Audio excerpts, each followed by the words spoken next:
Sunrise Limited reported net profit after tax of 6,40,000 for the year ended 31st March 2022. तो यहाँ पर हमें net profit दिया गया है, सरप्लस की जगह पे नेट प्रॉफिट यहाँ आपको गिवन है. Relevant extract from the balance sheet are as follows. Inventories, trade receivables, prepaid expenses, trade payables, provision for tax. So most of the details है आपकी करंट एसेट्स, करंट लाइबिलिटीज़ की. Depreciation charged on plant and machinery rupees 55,000. Insurance claim received 50,000. Gain on sale of investments 20,000 appeared in the profit and loss account for the year ended. मतलब हमारे P&L में depreciation आ रहा है 55,000 का, insurance का claim हमें मिला है, इनकम है ये 50,000 की, gain on sale of investments है 20,000, इन्वेस्टमेंट्स बेचने पे प्रॉफिट हुआ है. सो ये सारी डिटेल्स हमें यहाँ पर दी गई है. हमें cash flow from operating activities यहाँ पे कैलकुलेट करना है. सो स्टार्ट करेंगे नेट प्रॉफिट आफ्टर टैक्स से 6,40,000. नेट प्रॉफिट आफ्टर टैक्स आ गया हमारे पास यहाँ पे 6,40,000. अब स्टार्टिंग एडजस्टमेंट्स किस किस चीज़ के होते हैं? डिविडेंड्स के होते हैं. यहाँ पर डिविडेंड्स कुछ भी नहीं है. ट्रांसफ़र टू रिजर्व्स के होते हैं. यहाँ पर ट्रांसफ़र टू रिजर्व्स भी कुछ भी नहीं है. Extra ordinary income, extra ordinary expense के होते हैं. यहाँ पर एक एक्स्ट्रा ऑर्डिनरी इनकम है 50,000 की. एक एक्स्ट्रा ऑर्डिनरी इनकम आपके पास यहाँ पे इंश्योरेंस क्लेम की 50,000 की है. प्रोविज़न फॉर टैक्स का एडजस्टमेंट होता है. प्रोविज़न फॉर टैक्स में हमें यहाँ पे ओपनिंग बैलेंस दिया गया है, क्लोजिंग बैलेंस दिया गया है और कोई इन्फॉर्मेशन यहाँ पर नहीं है. क्लोजिंग बैलेंस हाँ जी, क्लोजिंग बैलेंस कंसिडर करेंगे. यस, क्लोजिंग बैलेंस हम कंसिडर करेंगे. सो प्रोविज़न फॉर टैक्स 20,000 को हम यहाँ पर ऐड कर देंगे. 20,000 provision for tax.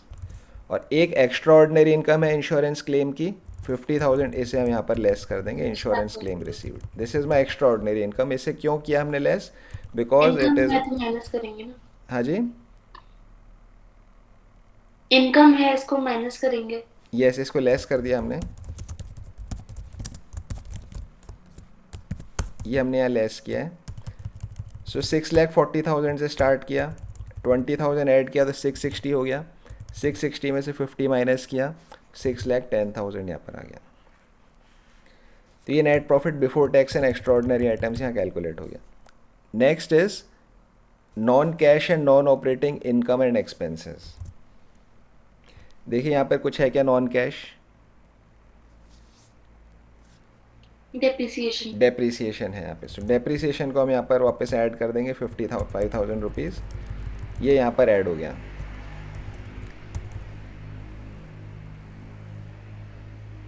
Non operating income भी है यहाँ पर एक 20,000 रुपीज़ की. इसे भी हम यहाँ पर लेस कर देंगे क्योंकि नॉन ऑपरेटिंग है. ये यहाँ से लेस होएगी और हमारी इन्वेस्टिंग एक्टिविटीज़ में जा कर के वहाँ पर इनफ्लो के अंदर आएगा. इन्वेस्टिंग एक्टिविटीज़ में इनफ्लो में जाकर ये शो होगा. तो 6,10,000 से स्टार्ट करेंगे, 55,000 ऐड होएगा, 20 लेस होएगा तो आपका आएगा 6,45,000. 6,10,000 प्लस 55,000 माइनस 20,000, 6,45,000 यहाँ पर आ गया. नेक्स्ट एडजस्टमेंट्स होते हैं करंट एसेट्स, करंट लाइबिलिटीज़ के. करंट एसेट्स, करंट लाइबिलिटीज़ में फर्स्ट है इन्वेंट्रीज़. इन्वेंट्री यहाँ पर कम हो रहा है, डिक्रीज़ हो रहा है. इन्वेंट्री कम हो रहा है मतलब इन्वेंट्री में से पैसा निकल गया.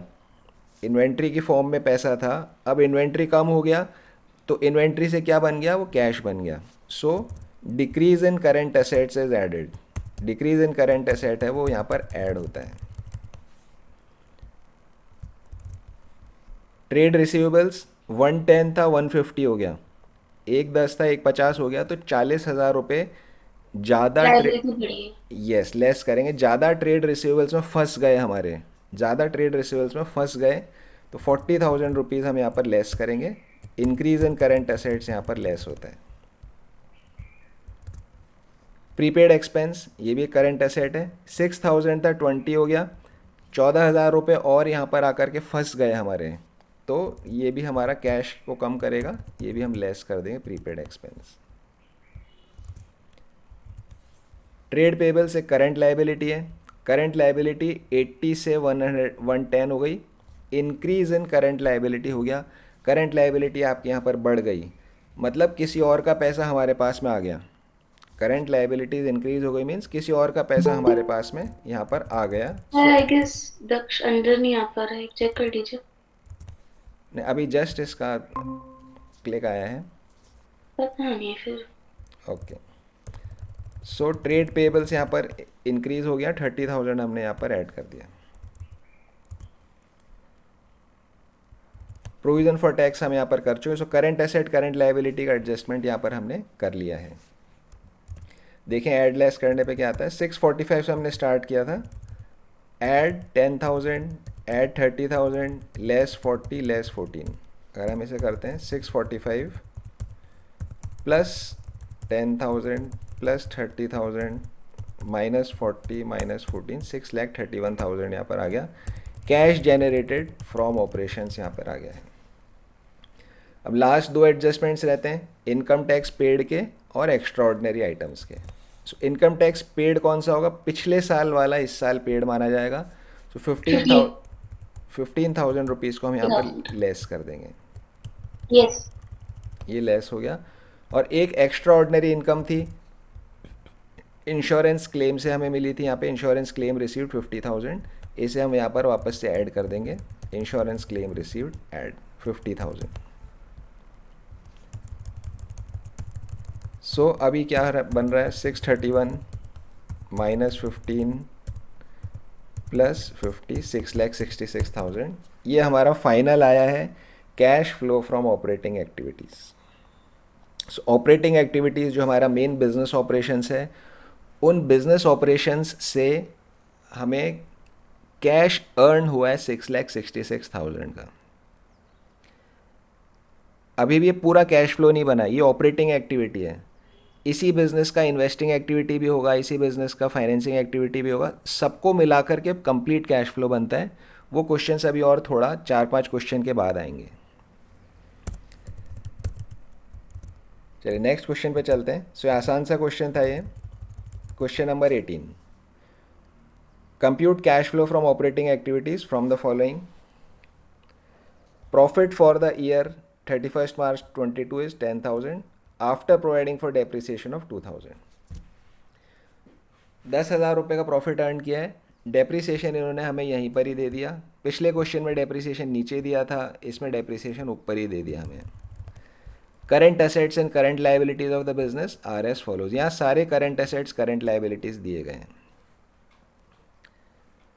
क्या क्या दिया गया, trade receivables, provision for bad dates, trade payables, inventories, other current assets, expenses payable, prepaid expense, accrued income, income received in advance. Start करते हैं इसे करना। स्टार्ट करेंगे हम 10,000 से, जो नेट प्रॉफिट यहाँ पर हमें दिया गया है। Net profit after depreciation 10,000 rupees. Net profit after depreciation 10,000 rupees. शुरू में हमारे एडजस्टमेंट्स होते हैं डिविडेंड का, प्रोविज़न फॉर टैक्स का, ट्रांसफ़र टू रिजर्व्स का, एक्स्ट्रा ऑर्डिनरी इनकम का। कौन से 4 एडजस्टमेंट्स होते हैं,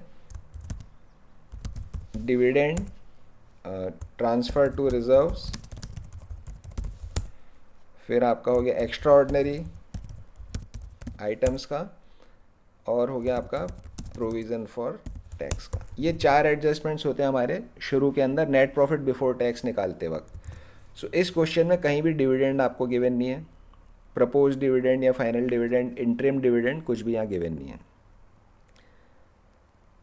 प्रोविज़न फॉर टैक्स यानी है, या प्रोविज़न फॉर डाउटफुल डेट अलग चीज़ है, प्रोविज़न फॉर टैक्स अलग चीज़ है, तो प्रोविज़न फॉर टैक्स भी यहाँ पर नहीं है। ट्रांसफ़र टू रिजर्व्स भी यहाँ पर नहीं गिवन है, और extra ordinary income, extra ordinary expense भी यहाँ पर नहीं। पिछले क्वेश्चन में था extra ordinary income, insurance claim, insurance claim है कि एक्स्ट्रा ऑर्डिनरी इनकम थी, लेकिन यहाँ ऐसा कुछ भी नहीं है। तो हमारा जो नेट प्रॉफिट आफ्टर डेप्रिसिएशन था, यही हमारा net profit before tax and extra ordinary item बन जाएगा। Net profit before tax and extra ordinary item बन जाएगा। यहाँ तक कोई एडजस्टमेंट नहीं था। नेक्स्ट एडजस्टमेंट्स होते हैं नॉन कैश नॉन ऑपरेटिंग के। सो एक आइटम नॉन कैश का यहाँ पर हमें दिया गया है 2000 रुपीज़ का डेप्रिसिएशन का। सो डेप्रिसिएशन को हम यहाँ पर ऐड कर देंगे 2000 rupees. This is non cash. Provision for doubtful debts, ये भी हमारे प्रॉफिट एंड लॉस अकाउंट में तो आता है, डेबिट होता है, लेकिन ये खर्चा है पर कैश एक्सपेंस नहीं है। प्रोविज़न बनाया हमने सिर्फ, कैश में कुछ भी एक्सपेंस नहीं है इसके अंदर। अगर इसकी जर्नल एंट्री आप देखोगे तो प्रोविज़न फॉर डाउटफुल डेट्स में बैंक अकाउंट कहीं नहीं आता है इसकी जर्नल में। So this is a non cash expense. 1000 रुपये था, 1200 रुपये हो गया। 200 रुपीज़ से नॉन कैश एक्सपेंस इंक्रीज़ हुआ है। सो इसे हम यहाँ पे डाल देंगे provision for doubtful debts 200 rupees. 10,000 है, प्लस 2000 प्लस 200, 12,200 आ गया operating profit before working capital changes. ये सेकंड सेक्शन पूरा हो गया। थर्ड सेक्शन पे आ जाते हैं।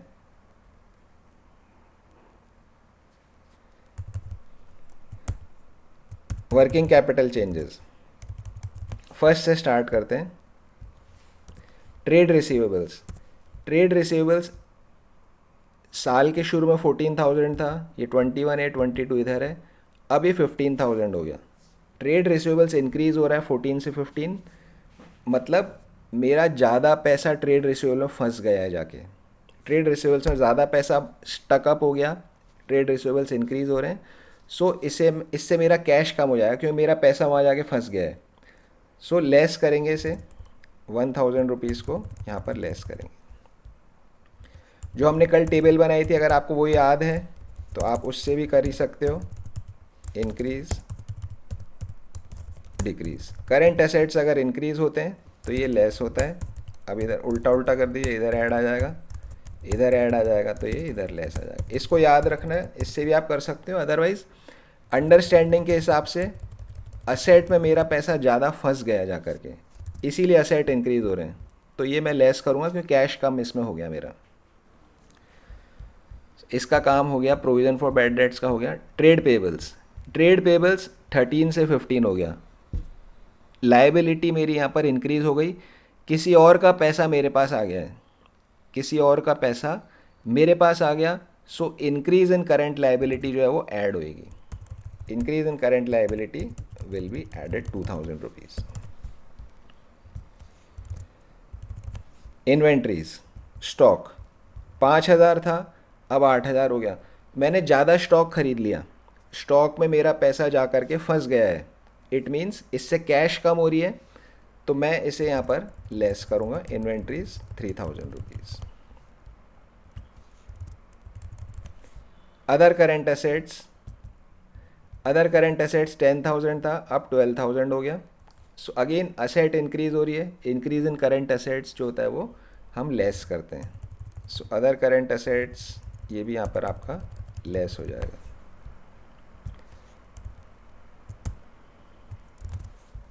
Expenses payable. एक्सपेंसेस पेबल क्या होता है बताइए? करंट एसेट से current liabilities. Current liability. Current liability. इसे ऐड करेंगे या लेस करेंगे?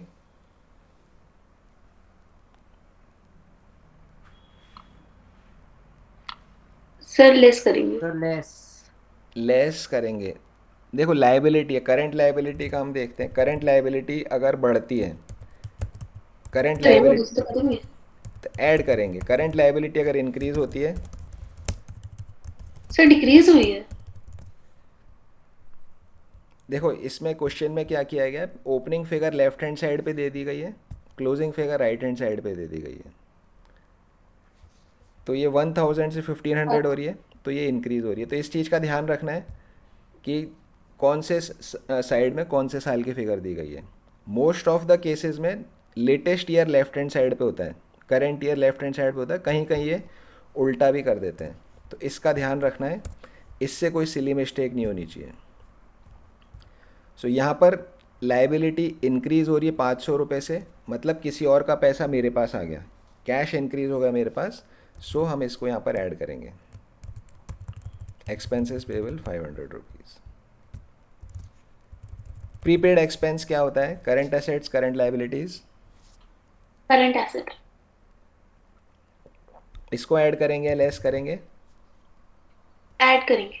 ऐड करेंगे, बिल्कुल ठीक है। 2,000 रुपये का प्रीपेड एक्सपेंस था, 1,000 करेगा, मतलब प्रीपेड एक्सपेंस में से पैसा रिलीज़ होकर के और कैश बन गया वो, तो इसलिए मैं 1,000 रुपये ऐड करूँगा। So prepaid expenses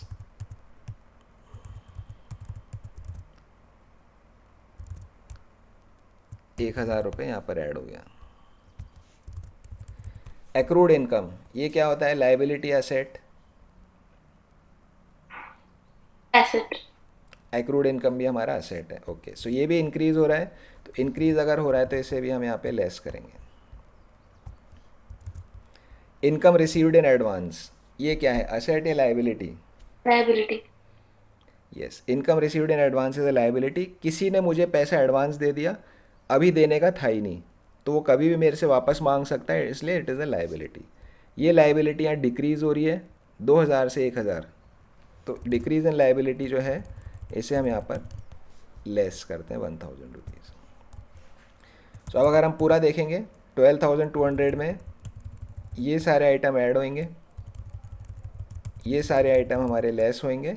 so cash generated from operations आ गया 7,700 रुपीज़। अब लास्ट के दो एडजस्टमेंट रह जाते हैं, इनकम टैक्स पेड का और एक्स्ट्रा ऑर्डनरी आइटम्स का। दोनों ही चीज़ें इस क्वेश्चन में नहीं थी, हमने शुरू में ही देखा था। सो इसलिए 7,700 ही हमारा यहाँ पे आंसर हो गया, cash flow from operating activities. So इस क्वेश्चन में क्या डिफरेंट है? इसमें सारे एडजस्टमेंट्स वर्किंग कैपिटल के हैं, सारे एडजस्टमेंट्स वर्किंग कैपिटल के यहाँ पर हैं।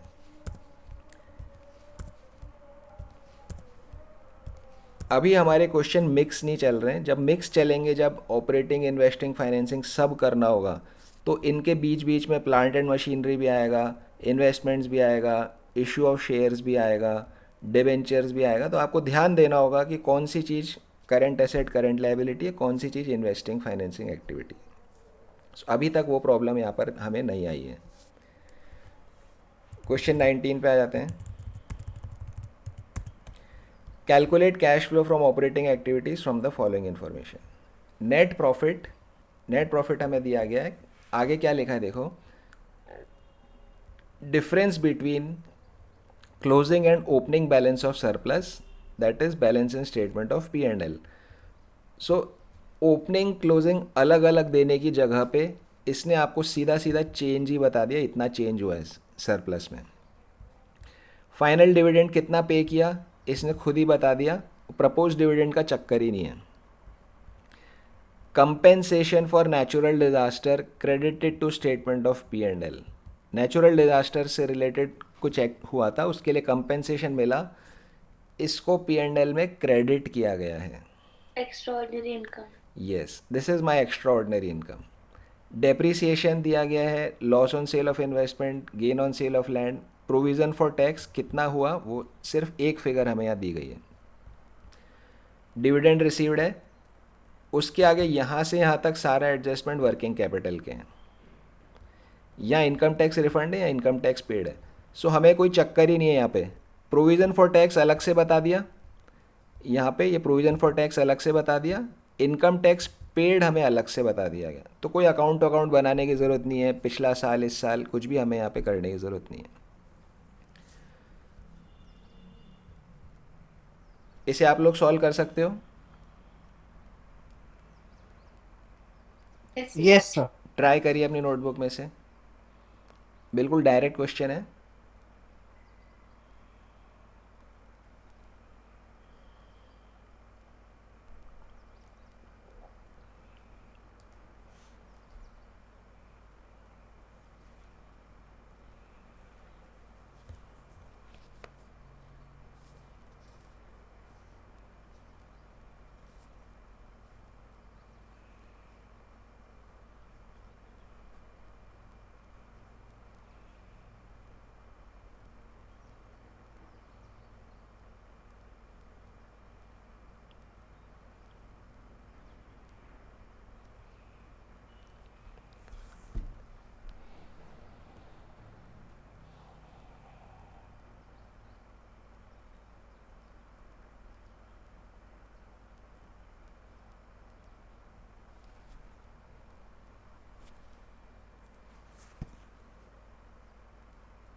स्टेप बाय स्टेप करना है आपको। नेट प्रॉफिट से आप स्टार्ट करेंगे।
अगर कोई पॉइंट समझना है तो आप पूछिएगा।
सर डिविडेंड रिसीव्ड का क्या करना है?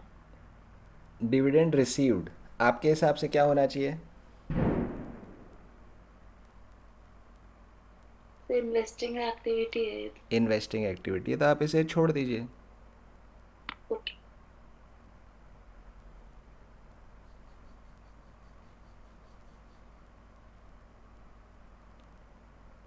क्या ये नॉन ऑपरेटिंग इनकम है? Dividend received. हाँ जी। हाँ, नॉन ऑपरेटिंग है। सो नॉन ऑपरेटिंग इनकम का या नॉन ऑपरेटिंग एक्सपेंसेस का कुछ हम करते हैं एडजस्टमेंट?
सर 10,10,000। 10,10,000 आ गया आपका। ओके, वाणी का रहता है आंसर? सर मेरा नहीं रहा, गलत आ रहा है। आपका गलत आ रहा है। सो दक्ष ने डिविडेंड रिसीव्ड का क्या किया है? सर वो वर्क कुछ नहीं सर। कुछ भी नहीं किया डिविडेंड रिसीव्ड का?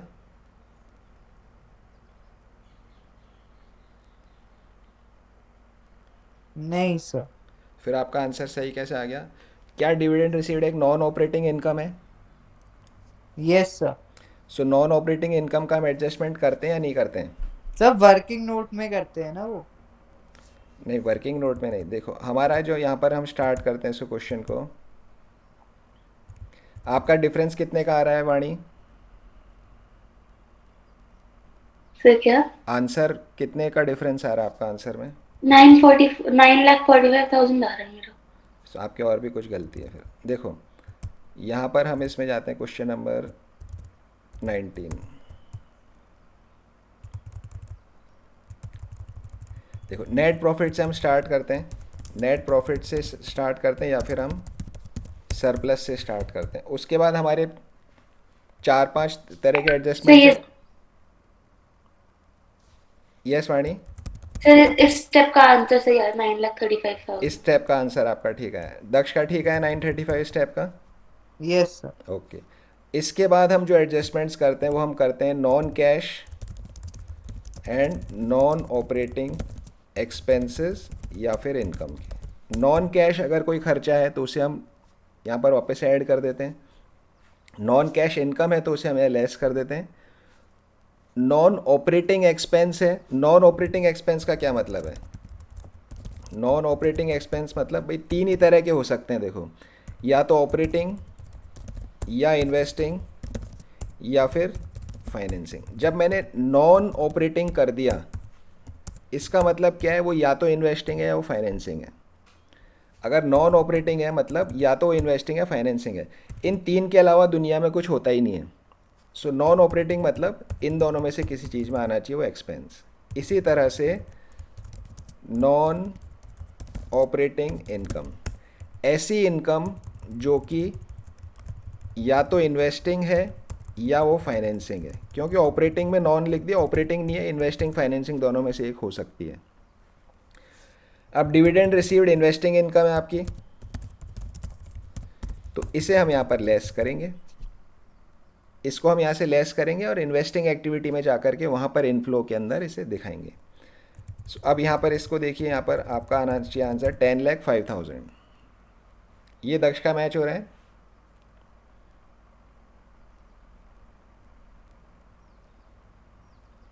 सर हो तो रहा है पर सर कुछ तो यहाँ पे गलती मैंने है। डिविडेंड रिसीव माइनस सर नहीं करा डिविडेंड इसलिए आ रिसीव रहा है मैंने भी पर। नहीं किया था। तो पर देन आपका 10,05,000 कैसे आ रहा है? वाणी आप ठीक कर लीजिए। दक्ष आपका फिर टोटल यहाँ सही आना नहीं चाहिए 10,05,000। सर कैलकुलेशन मिस्टेक नहीं, मतलब पता नहीं। एग्जैक्टली नहीं हो सकती, आप मैच करो देखो। तो 930 डेप्रिसिएशन 1,50,000 लिया आपने, yes sir. Loss on sale of investment 30,000 लिया है, ऐड किया है, सर सब लिया है, बस ये नहीं लिया डिविडेंड रिसीव्ड। फिर भी मैच कहीं हो और गया। माइनस कर दिया क्या, नीचे आगे वो पीछे कहीं किसी और स्टेप में? सर मतलब कुछ ऊपर नीचे हो गई होगी कैलकुलेशन, या आंसर मुझे पता ही था पहले से तो अच्छा कर चलो दिया। ठीक है। सो डिविडेंड रिसीव्ड यहाँ लेस करना है, आप ठीक कर लीजिए इसे। Dividend received, interest received, rent received, कुछ भी आपकी नॉन ऑपरेटिंग इनकम हो सकती है। जितनी इनकम्स आपने इन्वेस्टिंग फाइनेंसिंग में सीखी थी वो सारी इनकम यहाँ पर आपको लेस करनी है। सो ये नॉन ऑपरेटिंग इनकम है, और जो डिज़ास्टर रिलीफ वाली है वो एक्स्ट्रा ऑर्डनरी इनकम है। एक्स्ट्रा ऑर्डनरी इनकम अलग चीज़ है, नॉन ऑपरेटिंग इनकम अलग चीज़ है। चलिए फिर आगे हम करते हैं। Increase decrease in current assets current liabilities.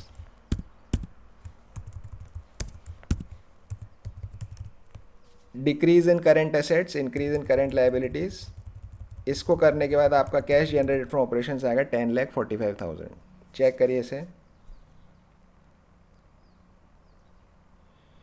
तो यहाँ पर हमें आइटम वाइज तो दिया नहीं है, सीधा ही डिक्रीज इंक्रीज दिया हुआ है क्वेश्चन में।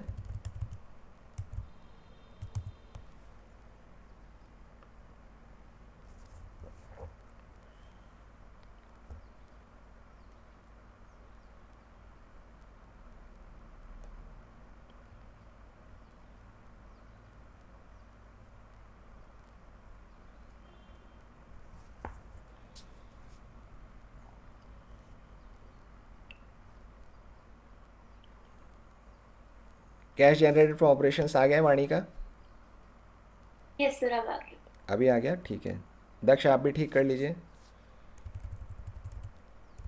उसके बाद income tax paid net of refund दिखाना होता है। Income tax paid net of refund, जब भी वर्ड नेट आ जाए कहीं पे सर भी, हाँ, जब भी कोई वर्ड नेट आ जाए मतलब कुछ माइनस हो रहा है। जैसे मान लीजिए नेट सेल्स, रेशियो में देखा था नेट सेल्स, तो नेट सेल्स मतलब कुछ माइनस होएगा। Gross profit minus sales returns, तो नेट वर्ड आ गया मतलब कुछ तो माइनस हो रहा है यहाँ पे।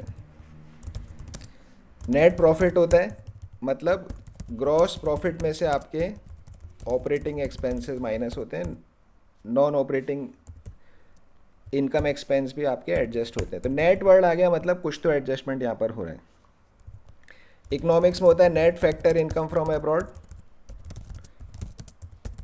Net factor income from abroad कैसे निकालते हैं इसे बताइए।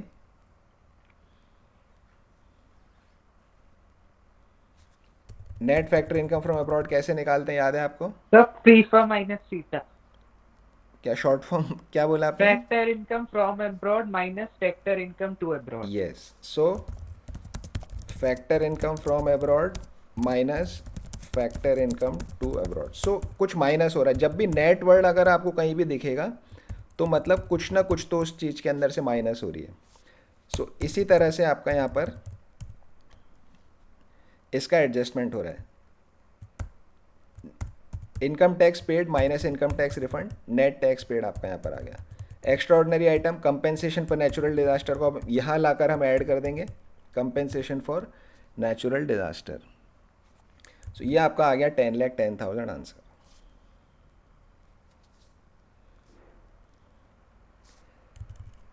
मैच हो गया दक्ष का?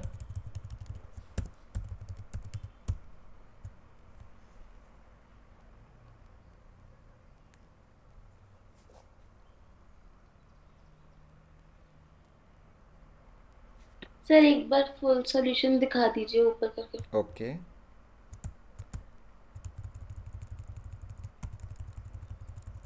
देखिए यहाँ से स्टार्ट हो रहा है नेट प्रॉफिट से। डिविडेंड पेड हमने ऐड किया है। प्रोविज़न फॉर आप देख लीजिए जहाँ पे भी आपको देखना है, फिर मैं हाँ स्क्रॉल कर सर दूँगा। ओके,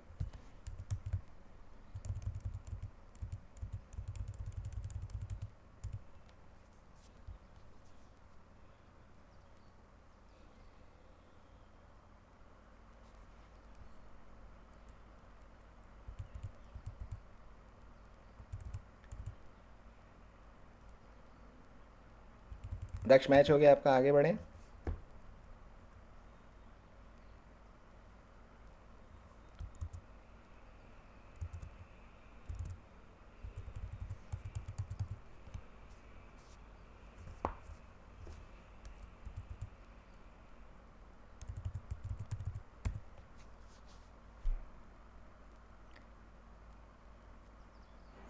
दक्ष मैच हो गया आपका।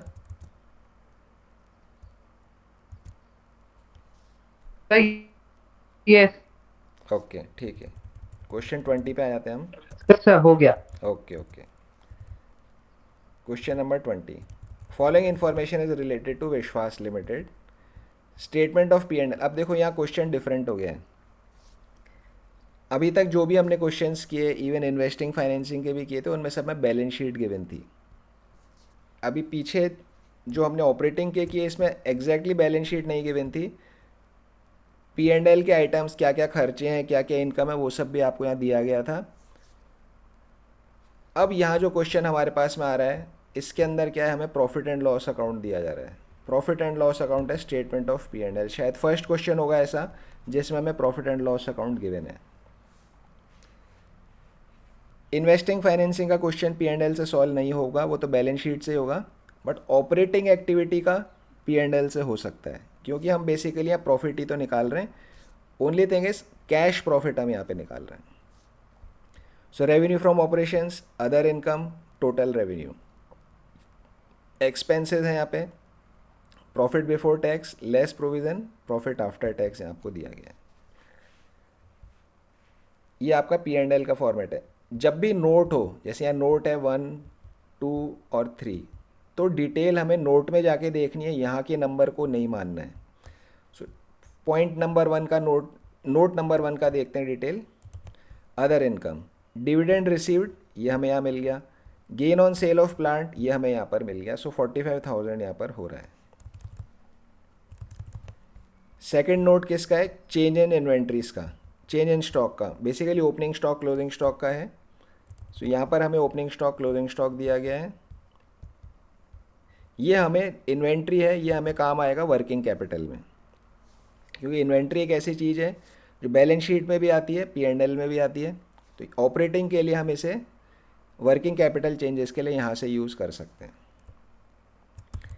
तीसरा नोट किस चीज़ का है? तीसरा नोट आपका अदर एक्सपेंसेस का है।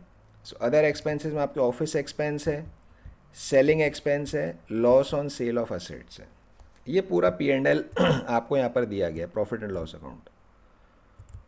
उसके बाद आपको कुछ बैलेंसेस दे दिए गए, trade payables, trade receivables, office expenses outstanding, selling expenses outstanding. ये आपको वर्किंग कैपिटल चेंजेस के लिए अलग से बैलेंसेस यहाँ दिए गए हैं। इसे करना हम स्टार्ट करते हैं। Cash flow from operating activities यहाँ कैलकुलेट करनी है। देखिए स्टार्ट करते हैं हमेशा प्रॉफिट से। प्रॉफिट कहाँ पर दिया हुआ है? सबसे लास्ट में प्रॉफिट आफ्टर टैक्स 1,80,000, इससे हम स्टार्ट करेंगे।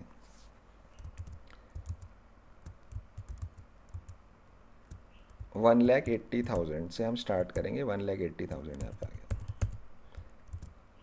अब देखो ये पी एंड एल ही है, इसके आगे अप्रोप्रिएशंस तो कुछ दिए ही नहीं इसने, रिजर्व्स में ट्रांसफ़र या डिविडेंड वगैरह, तो उसकी एडजस्टमेंट की हमें ज़रूरत ही नहीं है। यहाँ पर वो सब चीज़ें ज़ीरो है। प्रोविज़न फॉर टैक्स है 64,000 का, इसे हम एडजस्ट कर देते हैं। प्रोविज़न फॉर टैक्स यहाँ पर ऐड हो जाता है। एक्स्ट्रा ऑर्डनरी इनकम या एक्स्ट्रा ऑर्डनरी एक्सपेंस है क्या कुछ इसमें? इसके अंदर आपका कुछ भी एक्स्ट्रा ऑर्डनरी नहीं है, उस एडजस्टमेंट को हम यहाँ पर छोड़ देंगे। यहाँ पर हमारा आ गया net profit before tax and extraordinary items 2,44,000 rupees. Next आ गया non operating non cash. Non operating non cash के एडजस्टमेंट्स। ओके, सो आप बताइए इसमें क्या क्या नॉन ऑपरेटिंग और नॉन कैश है?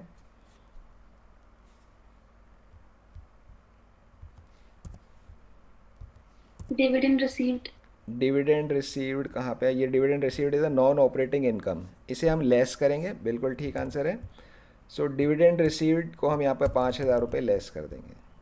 ओके, और क्या क्या है?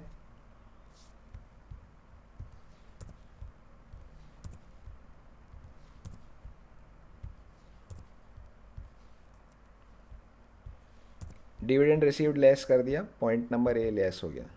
और क्या क्या है नॉन ऑपरेटिंग है non cash?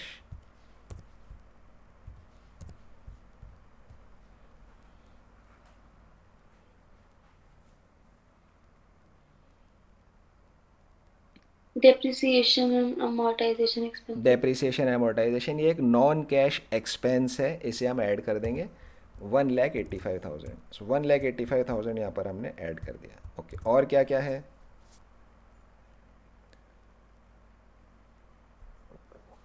Non cash non operating.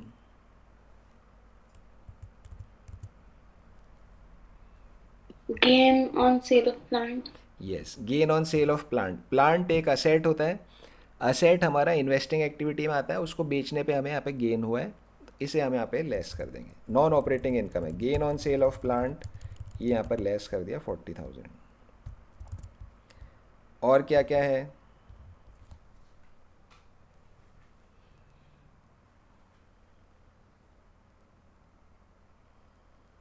Selling expenses. नहीं, सेलिंग एक्सपेंस नॉन ऑपरेटिंग नहीं है। हमें सामान बेचना है तो सेलिंग एंड मार्केटिंग है, कुछ भी बिजनेस हो सेलिंग एक्सपेंस तो करना ही पड़ता है। सो सेलिंग एक्सपेंस आपका नॉन ऑपरेटिंग नहीं है, ये तो ऑपरेशंस के लिए ज़रूरी चीज़ है। सब लोग अपना एडवर्टाइजमेंट करते हैं, सेलिंग एक्सपेंस में आ गया। इसके अलावा एक आइटम आपका यहाँ पर और है, loss on sale of assets. Other expense में तीन चीज़ थी, loss on sale of assets 36,000, ये भी इन्वेस्टिंग का पार्ट है आपका। तो loss on sale of assets ये भी आपका यहाँ पर आकर के ऐड हो जाएगा। Add loss on sale of assets 36,000। 244 net profit है, फिर ऐड कर दिया दो चीज़ लेस हो गई। सो operating profit before working capital changes 4,20,000। अब आएगा वर्किंग कैपिटल चेंजेस। चलिए वर्किंग कैपिटल चेंजेस के लिए हम नीचे आ जाते हैं। ट्रेड पेबल्स पिछले साल 250 था, इस साल 278 हो गया। Increase in trade payables, increase in trade payables आपका ऐड होता है सर ऐड होता है। Increase in trade payables add होएगा 28,000 रुपीज़। ट्रेड रिसीवेबल्स 415 से 452 हो गया, ये भी बढ़ गया। असेट इंक्रीज हो रही है, मतलब मेरा कैश इस असेट की फॉर्म में हो गया, तो इसको हम लेस करेंगे, कैश कम हो गया मेरा इससे। सो ये हम यहाँ पे लेस कर देंगे 37,000 रुपीज़। ऑफिस एक्सपेंस आउटस्टैंडिंग, ये क्या होता है, असेट या liability? Office expenses outstanding asset है या लाइबिलिटी है? Liability. It is a liability. कोई भी एक्सपेंस अगर पेबल है, कोई भी एक्सपेंस अगर आउटस्टैंडिंग है तो it is a liability, current liability है। Office expense outstanding, selling expense outstanding, administrative expense outstanding, insurance outstanding, rent outstanding, salary outstanding, कोई भी खर्चा है वो आपका करंट लाइबिलिटी है। सो 5,000 रुपये था, अब जीरो रह गया, मतलब decrease in current liability. Current liability यहाँ पर डिक्रीज हो रही है, करंट लाइबिलिटी डिक्रीज हो रही है, तो हम इसे यहाँ पर लेस करेंगे। ये आपका लेस के अंदर आ गया। सेलिंग एक्सपेंस आउटस्टैंडिंग सिमिलर चीज़ है, बट ये इंक्रीज हो रहा है, 22 से 25 हो रहा है, 3,000 रुपये हम ऐड करेंगे, एक्सपेंसेस आउटस्टैंडिंग 3,000।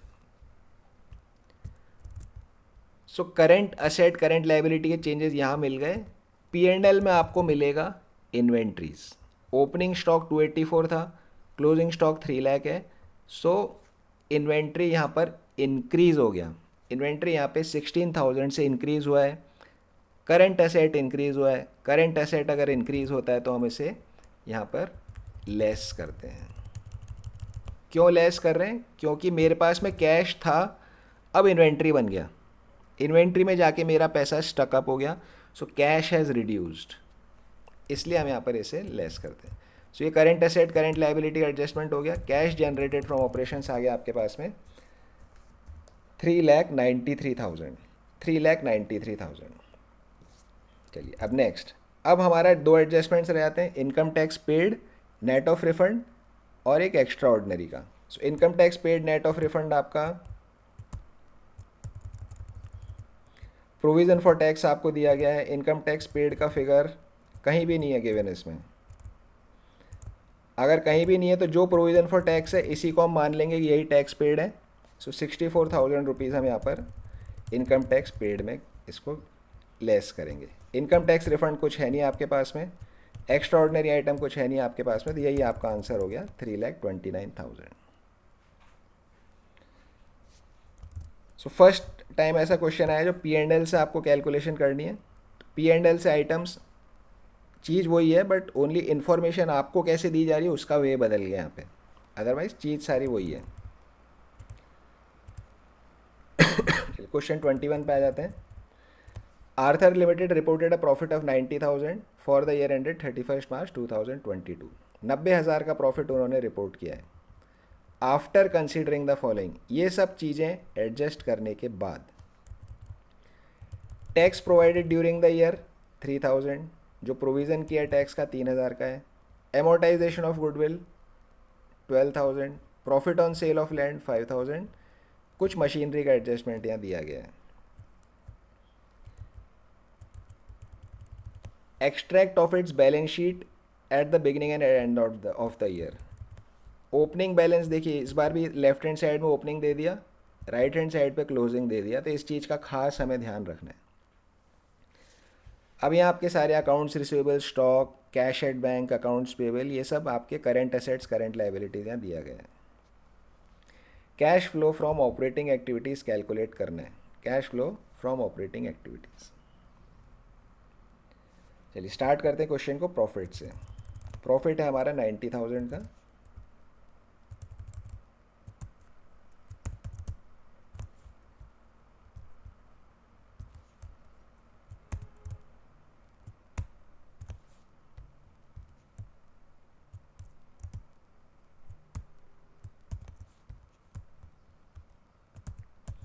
नेट प्रॉफिट 90,000 का। अब इसके अंदर tax provided during the year दिया है आपको 3,000 rupees. Tax provision for tax यहाँ पर 3,000 हम डाल देंगे, 3,000 रुपीज़। एमोटाइजेशन ऑफ गुडविल, ये हमारा नॉन कैश में जाएगा, इसे अभी कुछ नहीं करना है। Profit on sale of land non operating income है, बाद में करेंगे। मशीनरी कॉस्टिंग 40,000, एक मशीन थी 40,000 की। एक्यूमुलेटेड डेप्रिसिएशन उस पे 18 का था। Sold during the year at a loss of 17,000। इसके लिए हमें मशीनरी अकाउंट बनाना पड़ेगा, आगे देखते हैं। Accounts receivable, stock, cash at bank. Cash at bank का क्या करेंगे?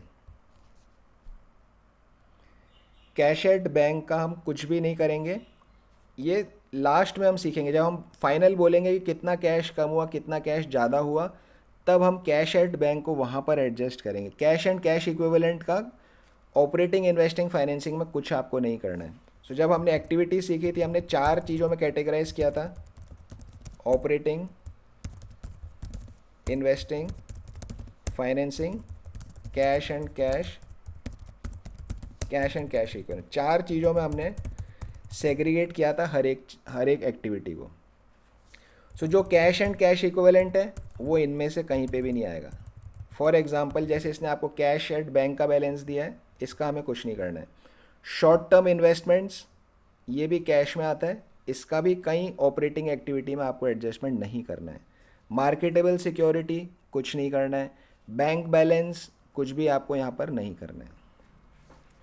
चाहे भले ये करंट एसेट है, ये करंट एसेट है, लेकिन हमें इसका एडजस्टमेंट नहीं करना है, बिकॉज ये कैश कैश इक्विवेलेंट का पार्ट है। कैश, बैंक, जो भी आपके आते हैं, short term investments, marketable securities, mainly यही चीज़ें आपको मिलती है। इनका सबका हमें ऑपरेटिंग में, जब वर्किंग कैपिटल चेंज आप करते हो, उसमें कुछ नहीं करना। हालांकि ये सब चीज़ें करंट एसेट है, लेकिन इनका कोई एडजस्टमेंट आपको नहीं करना है। इसी तरह से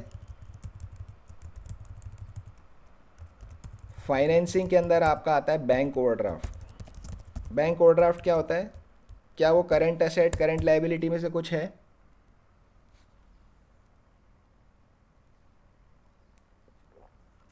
bank overdraft current asset, current liability में से कुछ है क्या? Sir current current ratio current liability है। रेशियो का चैप्टर याद करेंगे। करंट लायबिलिटी, कैश क्रेडिट, ये भी एक करंट लायबिलिटी है। बट इस चैप्टर के हिसाब से ये हमारी फाइनेंसिंग एक्टिविटी है, ये भी हमारी फाइनेंसिंग एक्टिविटी। तो इनका दोनों का एडजस्टमेंट हमें वर्किंग कैपिटल में नहीं करना है। इनका दोनों का एडजस्टमेंट वर्किंग कैपिटल में आपको नहीं करना है। ये चीज़ आपने नोट कर रखी है क्या?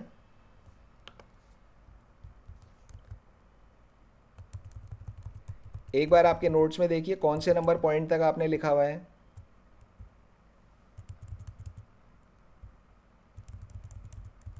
सर 7। पॉइंट नंबर 7 तक लिखा हुआ है। Refund of extra ordinary items नहीं, नहीं, 8 तक लिखा हुआ है। ओके, 9 से लिखा हुआ नहीं है? नहीं। ओके, सो एक काम करते हैं, आप ये नोट कर लीजिए फिर। नॉन पॉइंट नंबर 9 लिख लीजिए आगे वहाँ पे। नॉन कैश एक्सपेंसेस के एग्जांपल्स हैं ये, नॉन कैश इनकम के एग्जांपल्स हैं ये। Point number 9, point number 10। Non cash expense, depreciation, amortization, bad debts, provision for bad debts, सब नॉन कैश है। Non cash income, write off a liability, excess provision return back.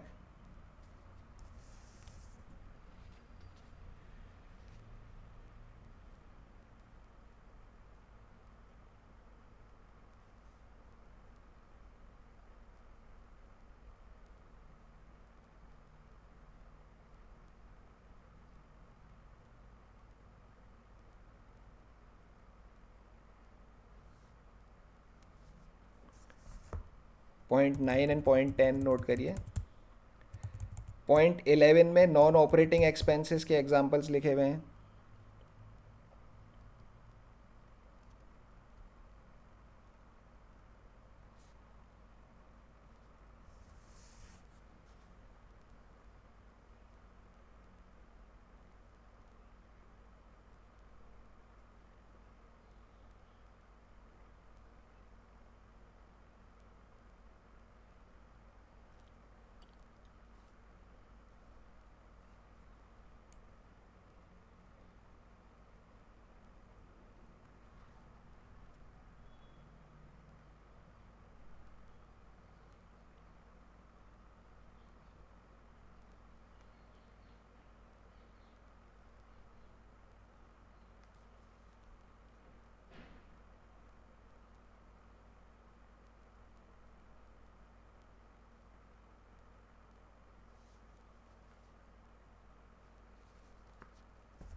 सारे point self explanatory हैं।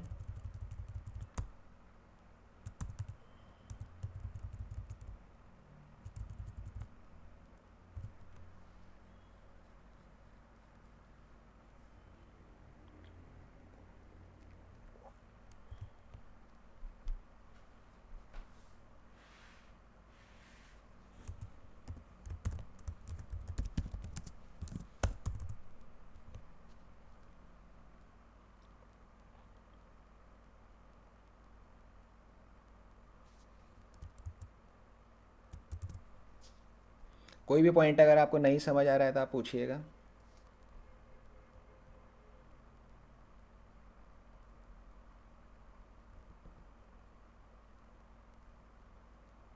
हो गया sir. हो गया, okay. So may be वो question जो हमारा चल रहा था, क्वेश्चन नंबर 21, उसे हम कल कंप्लीट करेंगे। आज का हमारा टाइम हो गया है। सो 21 ऑपरेटिंग एक्टिविटी का लास्ट क्वेश्चन है। कल से हमारे कंप्लीट क्वेश्चन स्टार्ट हो जाएंगे, जिसमें ऑपरेटिंग, फाइनेंसिंग, इन्वेस्टिंग तीनों चीज़ आएगी। कैश इक्विवेलेंट भी उसके अंदर आएगा। तो कंप्लीट कैश फ्लो के क्वेश्चंस हमारे कल से स्टार्ट हो जाएंगे। ओके, सो आप साइन आउट कर सकते हैं। दक्ष, आप कंप्लीट कर लीजिए। सर हो गया। हो गया, ओके, ठीक है। तो हम आज की क्लास क्लोज करते हैं।